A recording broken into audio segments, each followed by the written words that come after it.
كان نفسك تنزل الصورة دي بعد الماتش وتحفل بيها على الشحات، ها؟ كان نفسكوا تكسبوا النهارده وبيزيرا يردها للشحات وتحفل بيها، صح؟ فوق من الوهم يا حبيبي، الشحات قالها لك من ماتش الدور الاول وانت اللي بتقاوح ومش عايز تقتنع بالامر الواقع. الامر الواقع انك مجرد كومبارس، والله مجرد كومبارس، وهتفضل كومبارس وحجمك قد كده اهو.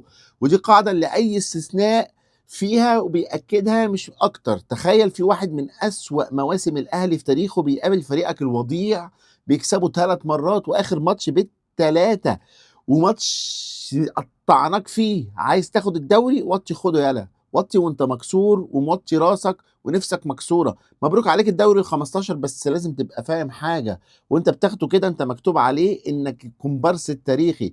هتبقى كومبارس حتى في المواسم اللي بيحصل فيها استثناء. الاهلي خد الدوري 45 مره وهتفضل كومبارس.